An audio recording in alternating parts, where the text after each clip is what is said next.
Hello and welcome to the Real Music Talks. Today's guest is Gully, a singer-songwriter from Bath. How you doing? I'm well, man. How the devil are you doing? Not too bad. Still trying to chase the sun the last little bit of the day. Yeah, catch them rays. Yeah. Just any vitamin D we can get. So let's talk about music. Like, how did your musical journey first begin?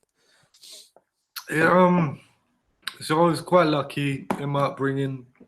I started playing trumpet was the first instrument, and that was when I was like 9. I was doing grades, stuff like that. But it just kind of aligned with the music I was listening to at home. I think from my grandparents, I was listening to a lot of like Louis Armstrong and like big band stuff. So it just felt like, hey, I can do this whenever I like, and that was cool.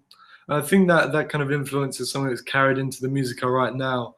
But that turned into, I taught myself piano, which I've got here. Sorry if that just sounded dire, probably did. Taught myself piano and just thought, I don't know if there's any like songbird that was like the tradition from performing music to actually trying to be an active creator of it and be a concocter of the dark arts. But it was only around, it was quite late, it was around 18 or 19, I started saying to myself, hey man, you're writing songs, they're not bad. Let's take them to the streets. And I started operating under Gully, which is my name anyway. But yeah, just instrumental, kind of fairly traditional. I like sung a choir as well, which is I don't know if you my song Rain, for example, there's a load of like choral background parts in it, and it's just silly old me going like oh, but I think there's a bit of choir in there too, in the current mix. So just trumpet, piano, and then hey, let's try and take these Ella Fitzgerald, Nat King Cole kind of old classics and write songs that may be applicable to the modern generation. So it's pretty mad you've got all those different influences. Like, how would you kind of describe your musical style now? Like, do you think it's just a mix match and of all the different things you've done? Yeah, it used to be a question I hated and tried to train myself. I think the tight little envelope I'm trying to get myself on now is like indie soul, something like that. Something like pithy, just rolls off the tongue. Hey, Gully, he's indie soul.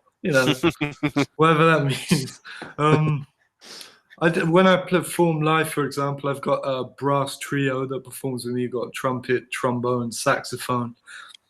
And I think, again, lending itself back to the big band stuff. I just wanted to add that showmanship and offer the audience something else to look at when we're performing other than my ugly mug. It adds a bit of pizzazz to it all. So indie soul I think is as close as we'll get. I think it's an interesting conversation. Of course, I find more and more musicians I talk to resent the concept of genres nowadays. I imagine you probably found the same. And the ideal, the dream is that in 10 years' time, some new band will be coming up, and you'll be like, "Oh yeah, they sound a bit Gully-ish." That'll just be the defining adjective that I can brandish as my self-description. But until then, indie soul, the potpourri of old sounds, the old jazz records that your nan gets steamy to, but sung by a young English chap. Yeah. And given that you play all those instruments, is there any particular instrument that you warm to the most?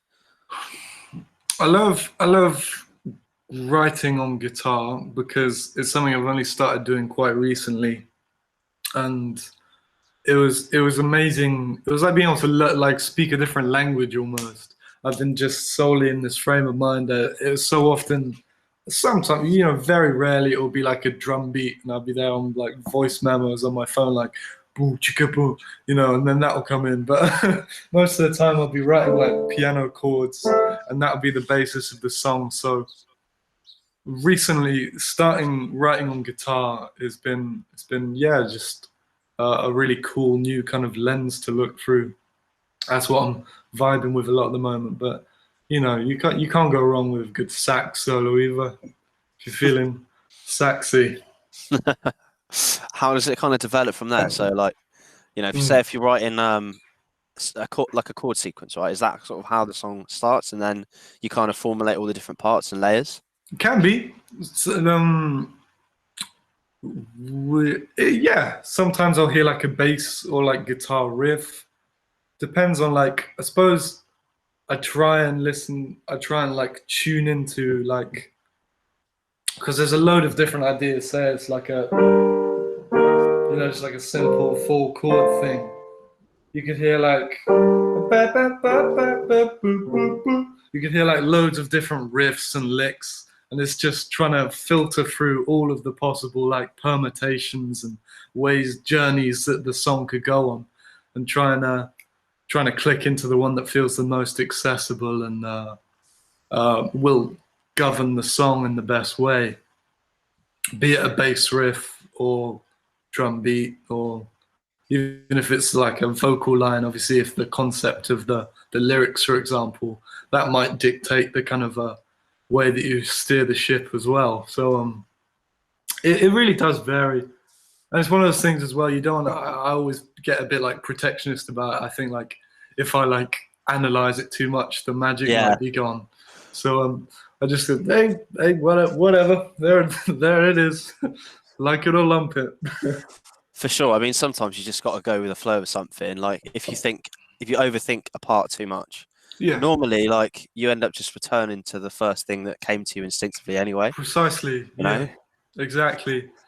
Exactly. So often I'll have like changed a song and it'll have like shape shifted, and then like half a year later I'll like write what I think's a new guitar line, and it's just what I'd done in the beginning. I'm like, oh, what a waste of time. But, yeah, it's that delicate balance of trying to respect your instincts and then you know, be a kind of open-minded engineer in a way. Yeah. What about you? Do you lean either way when you go about composing? I don't like to like overthink it, like really. I mean, sometimes I've got a specific thing in mind that I'm trying to do Right. with Yeah. what I'm writing. Like, so you know, I mean, I play a bit of guitar, and main instruments drums. Right. For me, drums is pretty much purely like feel. Like you just get a groove, you lock Oh, into it, for and then you sure. Yeah.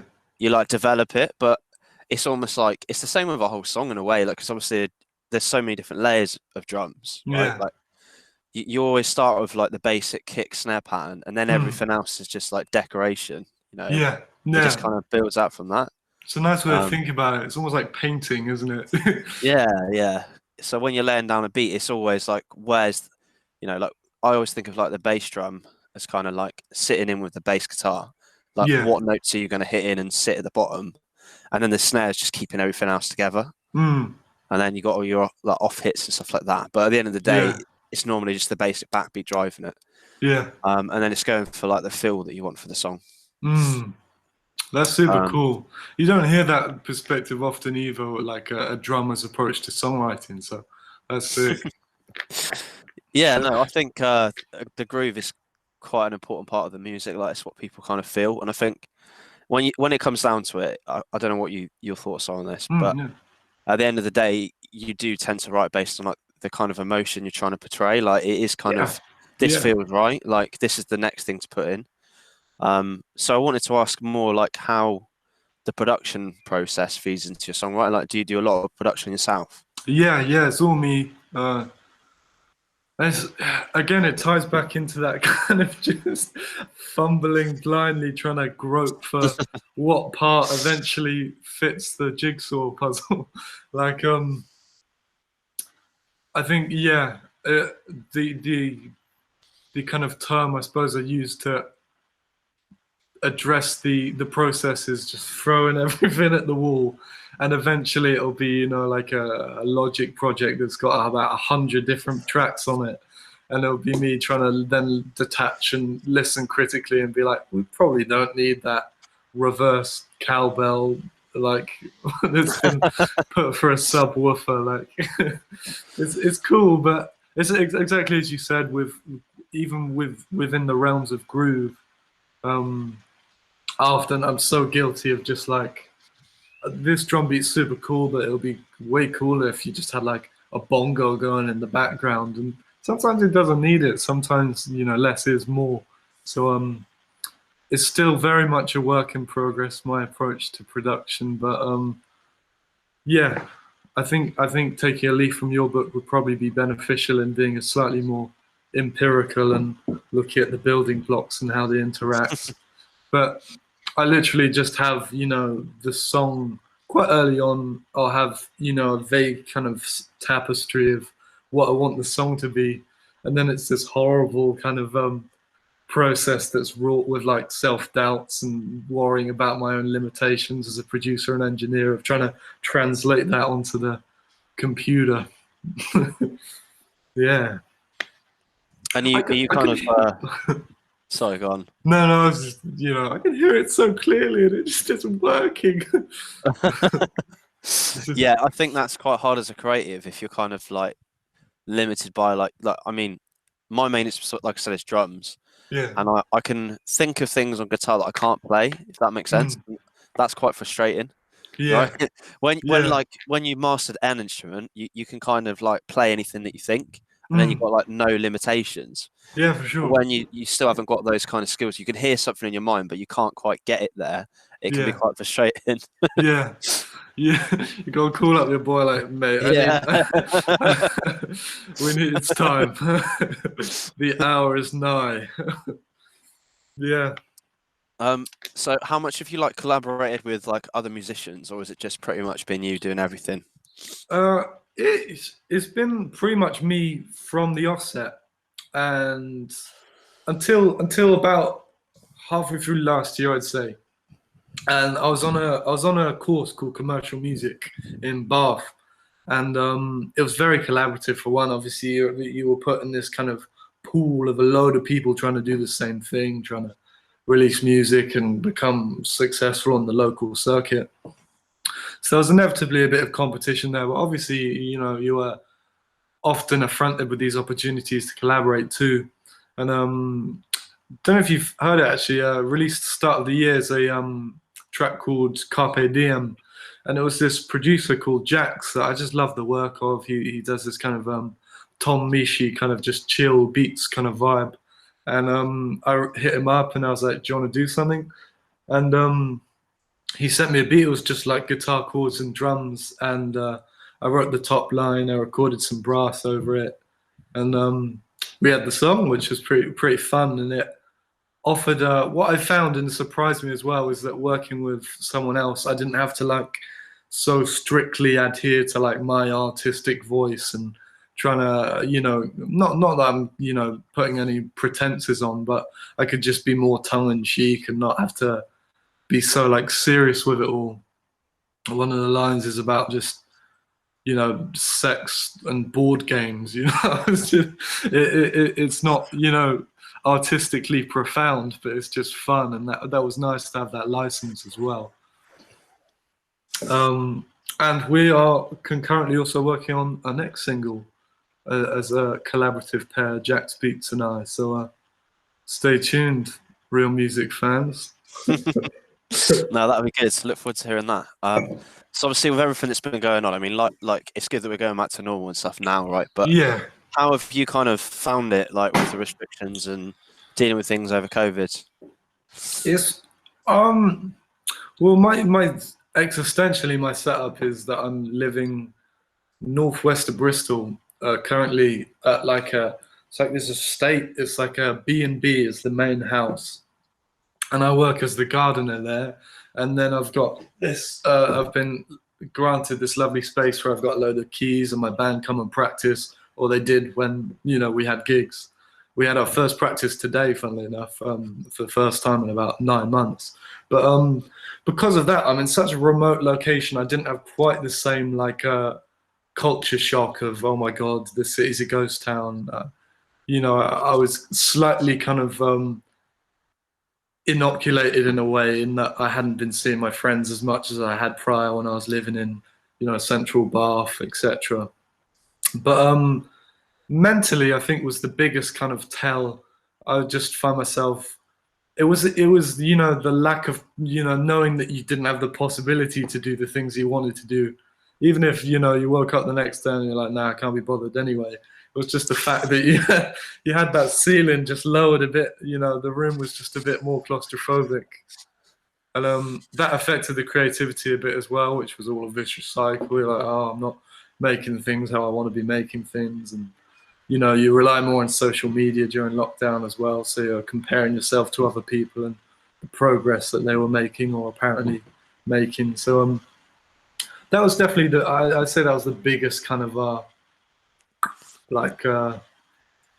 notable kind of effect of quarantine. Just the inner monologue got a bit louder for a hot minute.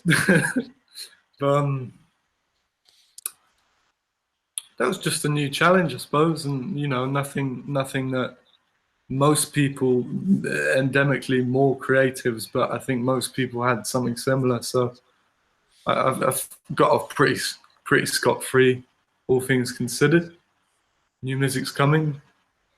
Having the pleasures of this conversation right now, despite Boris's best efforts, we are here.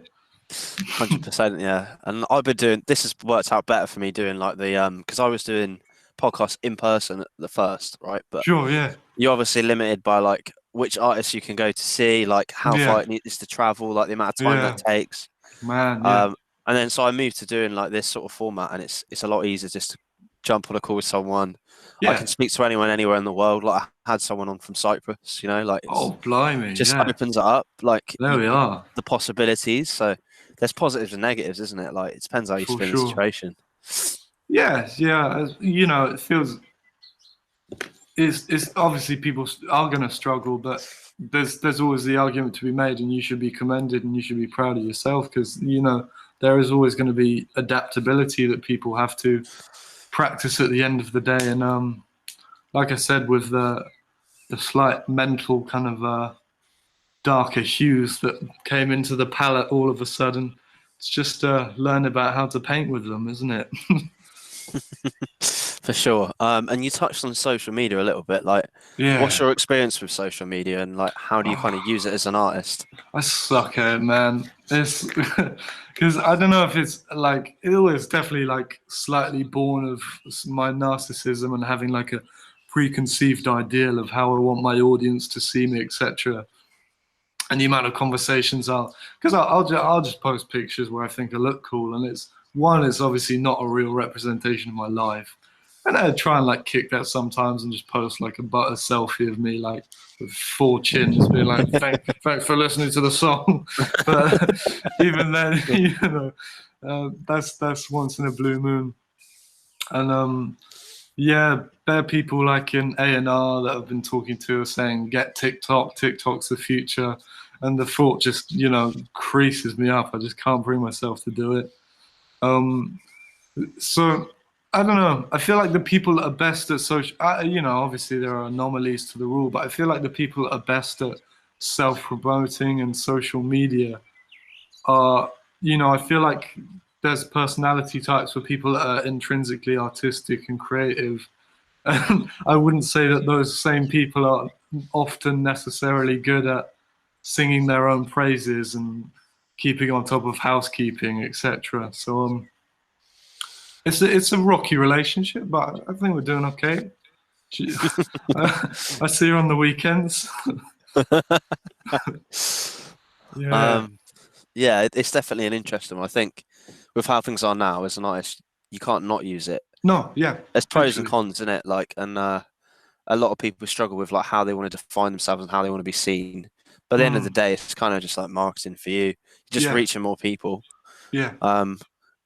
what do you kind of think of the state of the music industry now compared to like 20 years ago? I mean, obviously, you know, like you weren't obviously gigging in that 20 years No. ago, but you know, like in terms of how like things have moved to like streaming and you know, like Yeah. what are your thoughts on that?